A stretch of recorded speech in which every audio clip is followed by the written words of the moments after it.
شروع اللہ کا نام لے کر جو بڑا مہربان نہایت رحم والا ہے۔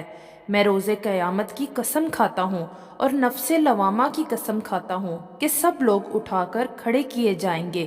کیا انسان یہ خیال کرتا ہے کہ ہم اس کی بکھری ہوئی ہڈیاں اکٹھی نہیں کریں گے؟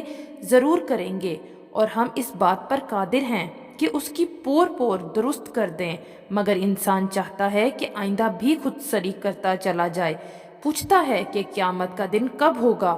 سو جب آنکھیں چندھیا جائیں اور چاند گہنا جائے اور سورج اور چاند جمع کر دیے جائیں، اس دن انسان کہے گا کہ کہاں ہے بھاگنے کی جگہ؟ کہیں نہیں، کوئی جائے پناہ نہیں۔ اس روز تمہارے پروردگار ہی کے پاس تمہیں جا ٹھہرنا ہے۔ اس دن انسان کو جو عمل اس نے آگے بھیجے اور جو پیچھے چھوڑے ہوں گے سب بتا دیے جائیں گے، بلکہ انسان آپ اپنا گواہ ہے۔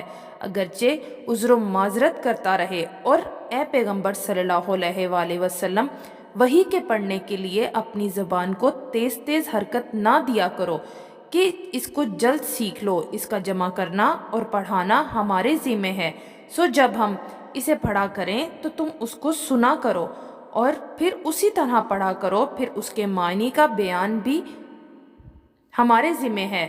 مگر لوگو، تم دنیا کو دوست رکھتے ہو اور آخرت کو چھوڑے دیتے ہو۔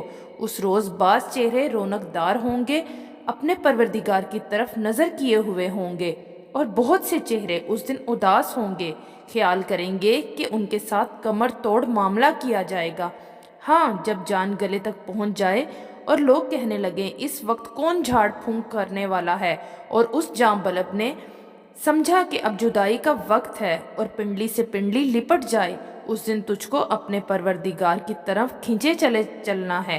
پھر ایسے مغرور نے نہ تو پیغمبر صلی اللہ علیہ وآلہ وسلم کو سچا جانا اور نہ نماز پڑھی، لیکن جھٹلایا اور منہ پھیر لیا، پھر اپنے گھر والوں کے پاس اکڑتا ہوا چل دیا۔ خرابی ہے تیری خرابی پر خرابی ہے، پھر خرابی ہے تیری خرابی پر خرابی ہے۔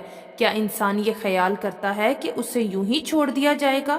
کیا وہ منی کا جو ٹپکائی جاتی ہے ایک قطرہ نہ تھا، پھر لوتھڑا ہوا، پھر اللہ نے اس کو بنایا، سو اس کے اعضاء کو درست کیا، پھر اس کی دو قسمیں بنائیں، مرد اور عورت۔ کیا اس کو اس بات پر قدرت نہیں کہ مردوں کو زندہ کر دے؟